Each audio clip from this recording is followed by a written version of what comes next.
पहाड़ उपरे छोटिया कुड़ियाटीए करी शांतिरे रहुथिले वृद्ध दंपति। मात्र एबे दुहे चिरनिद्रारे।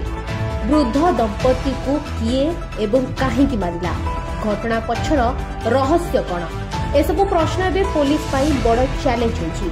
कलुषित समाज ठारू बहु दूर में रही सबुज बनानी रे निजर स्वल्प अर्जित धन रे खुशी रे रहुथिले दुहे स्वामी स्त्री। मात्र कलुषित समाज दुही को ग्रास करछि। गजपति जिला आर उदयगिरी थाना टुंगुरु गाँव में घटी डबल मर्डर।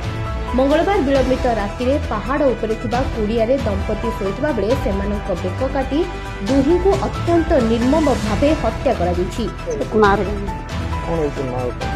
आमे जानी ना बापा, आमे बाघर गलु 14 दिन आइबार झियो देखिया हाथ गोड़ चढ़ू ना पानी आनी दे गोटे गाँ गलु। आमे तांकर चैतन्य मंडल एवं पुओ इर्जानी तांकर जो स्त्री इर्जानी मंडल हत्या विषय पुओ प्रथम खबर देते से खबर पाई आम आसिक स्पॉट रे पहुंचीचु। स्पॉट रे पहुंचला पर देखिलु 2 जन को डेड बॉडी पाइचु।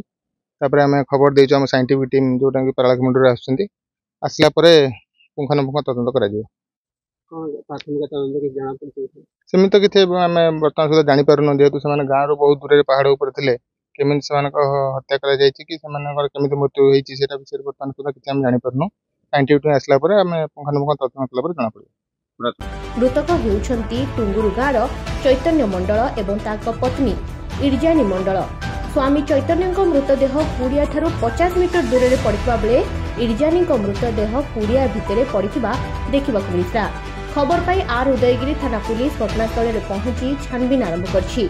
तेबे पहाड़ उपरे किए एवं काहेकि वृद्ध दंपति को एभली निर्मम भावे हत्या कला ता स्पष्ट होई नथिबा बेले पुलिस पाई एहा एक बड़ चैलेंज होइछि। गजपति जिले में दिनकु दिन अपराधी प्रादुर्भाव बढ़िबार लागिछि।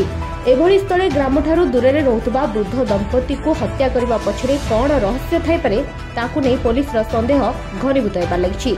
ब्यूरो रिपोर्ट प्राइस न्यूज।